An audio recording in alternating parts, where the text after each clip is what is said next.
1865, which was when the slaves first celebrated their independence, all the way to Juneteenth, which came out of Texas, when the last group of slaves found out they were free. And it's such a unique experience today because yesterday, Juneteenth was voted in as a national holiday. I'm sure it'll be effective in years coming. It's a lot of work to be done, but it's a start.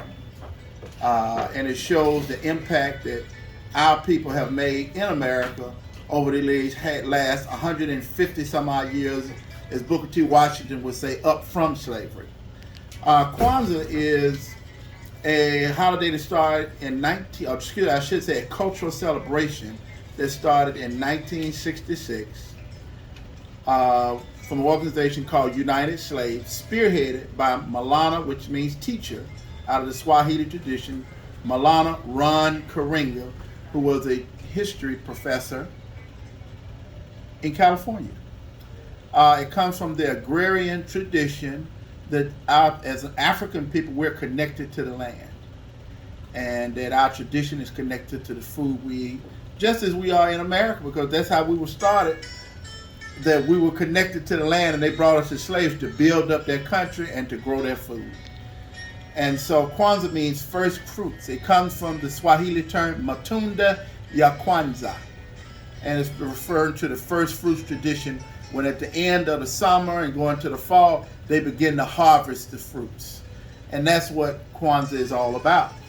And it's what they call a cultural nationalistic celebration. In other words, you're celebrating our culture and our history and our celebrations all in one.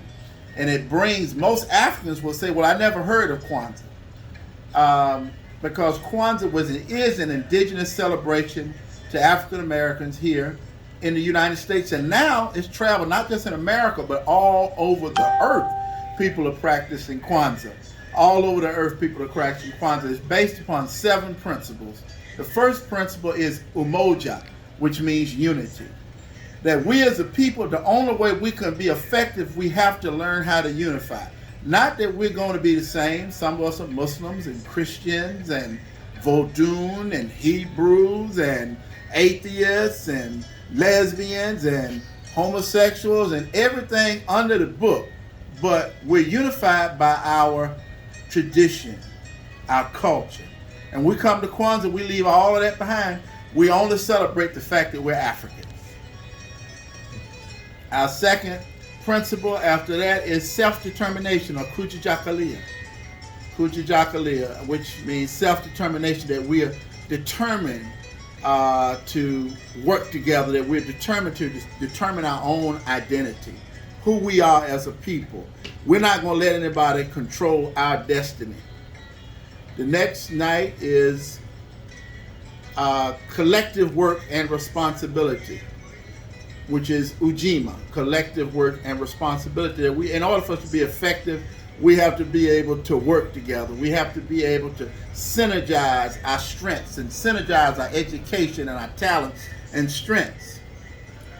The next night is Ujamaa, which is cooperative economics, which not just mean that black people should spend money with black folk, but that black people should economically be responsible. That we should learn how to spend money with our community, but we should also learn how to hold our businesses accountable. And the businesses should take a level of accountability for their community. That's the fifth principle. The next principle, which is Ujamaa.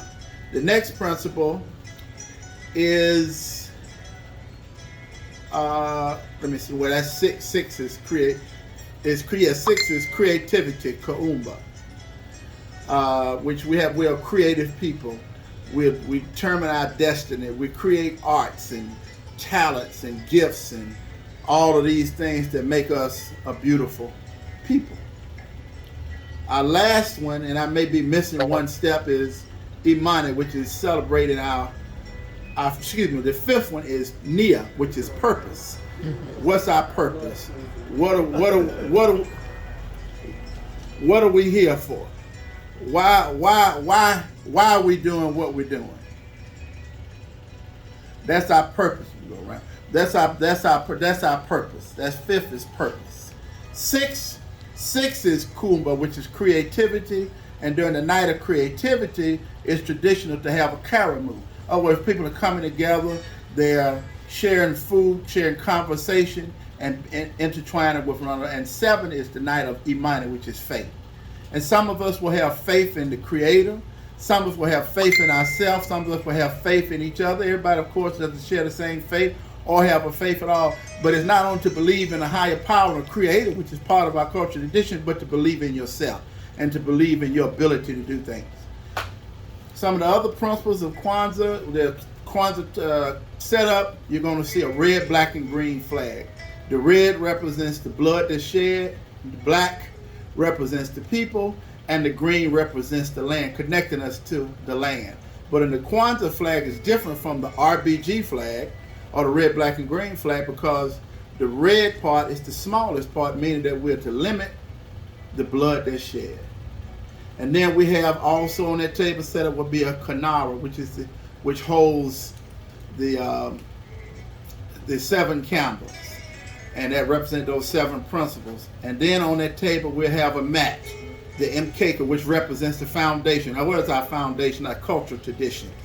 Then we have on there corn, and we have usually an extra piece of corn, one corn for every child and an extra one. And the extra corn represents the community child. And then we have on that table, we have pictures of our ancestors. It's not ancestral worship, it's just honoring those that came before us and remembering them. During the tradition, before we start off, we pour libations. And we always ask an elder to give us permission to speak. If Brenda was there, I would say, Elder or Mama Brenda, do I have permission to speak? And then I pour water on the plant. The plant represents life. So Kwanzaa, in short, is a continuation of the principles that we have been following all the way from Africa until today. And so Juneteenth is just the continuation, and it's one, I guess, the predecessor, you would say, of Kwanzaa. That we come together not just to say, let's have a good time, but let's remember our ancestors. Let's remember what they went through. Let's know that we're here for a purpose. We're here for a nia. When we come in Saturday and we're marching in parade, when we're playing music, when we're eating, we're having fun, there is a celebration, but we also have to remember what it took to get to that location, what it took to get to that place.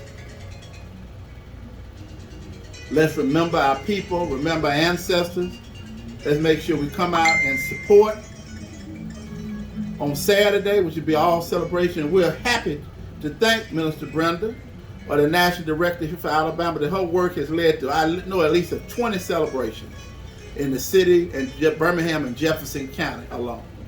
That takes a lot of work, and we have to thank her for the work that she's done, because she went years without resources and help is coming out of her pocket, friends and family supporting her, people donating 5 here, 10 here, 100 there, a plate of food, bananas, a chicken, or whatever. But we made it today. And we thank our sister who opened the door so we could have celebrations and conversation about the work she's doing. And that's all I have to say. Thank you so much, Minister Clarence Muhammad. That was a great information. So y'all come on down to the Civil Rights Activist Foot Soldiers headquarters. And not only just Brother Clarence, Minister Clarence just gave us a great information. I didn't know all that about Kwanzaa, Bro Clarence. Even when I went the first time, I didn't know. And when I went the second time, I was busy trying to do my thing with the shea butter. But you were very, very informative, and y'all follow him on his page, Clarence Muhammad, and read. He have some very, very, very interesting information. Follow us on the Birmingham Kwanzaa page. And yes, did you hear what he said? Follow him on the Birmingham Kwanzaa page. And he has he researched. And I was looking at him and I'm saying, well, I've researched, but I don't research like that. He really went into it. And to call those things off just like he did, one by one, I ain't that smart. And he has a brilliant memory. And I'm so happy that he accepted our invitation to come down here today from his busy travel. He travels to Cuba and Mexico, everywhere. Cuba So, so far, Cuba. yeah, and it's just everywhere that he be. And I'm grateful that he came out to really accept our invitation to, to join us.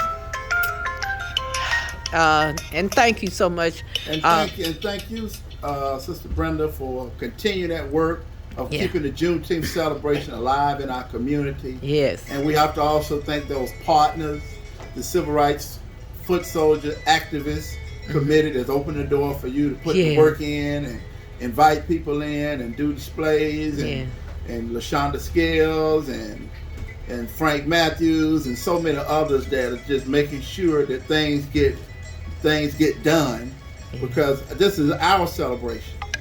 And we went a year in Birmingham when we didn't have a major Juneteenth celebration. So we hope that that'll never, ever, ever happen again. Yes. And the only way that'll never happen again is if we support you. That's true. We got to support. We had Juneteenth, but we all need a major Juneteenth celebration in our city. Yes. And we appreciate you for keeping the doors open, as they say, and keeping the hours operating where we can keep learning about our culture and our history. So thank you. And thank you so much, Minister Clarence Muhammad. There we have it.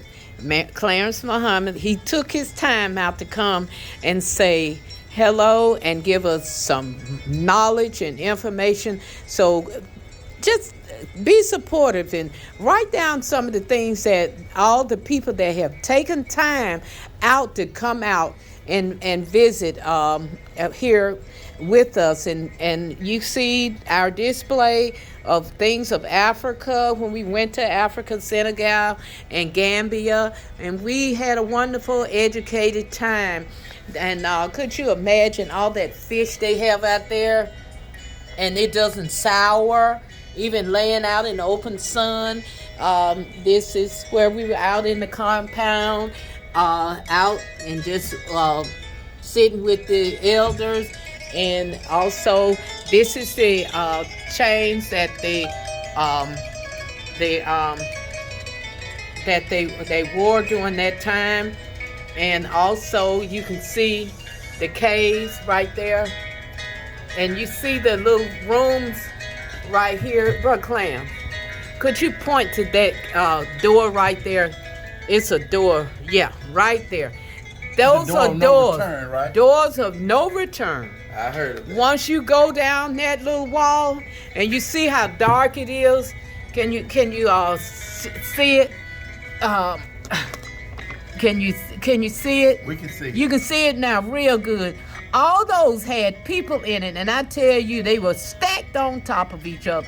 And they go down there to that little door down there, and then go down another little walk when they open it up and get on a ship. And it was horrible for us, for our people. So we got to remember where we come from so that we don't make the same mistake of going back there again. Last night, all the walks that Brother Clarence and I remember, Brother Clarence, when Miss Opal came and you and Frank and everybody was here, and we walked all over Birmingham. Commissioner Tyson left City Council that day and came straight down, and I was just so happy and delighted. They gave her the key to the city. And we walked from one end of Kelly Ingram Park all the way up to City Hall. At the time, Councilor Tyson. Yeah, she was a counselor, Sheila Tyson. And we did that, and we went straight to where Dr. King, because Frank Matthews said that that's where he went, to that little room on the 3rd floor, and stood out and talked to the people, and that's what Miss Opal did.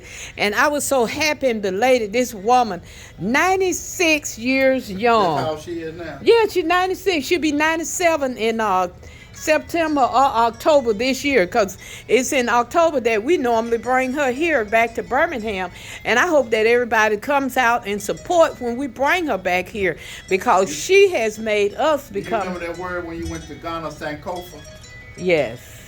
Move forward, always looking back. All right. Say it again. Say it. Sankofa, walking forward, but looking back. All right now. See, we got to remember where we come from so that we don't make the same mistake that our forefathers and ancestors had. Know the tricks and the traps and the things that the enemy has done so that we won't go back. And we had a thing at Brighton High School, moving forward, never backwards, pressing our way toward the mark. We love you. Thank you. This is Brenda Page Ward, National Director of the National Juneteenth Clarence Muhammad, for the the state of chairperson Alabama. Of Kwanzaa. And this is Minister Clarence Muhammad. We thank you once again for coming out, and he's the president chairman of the Birmingham Kwanzaa. Thank you.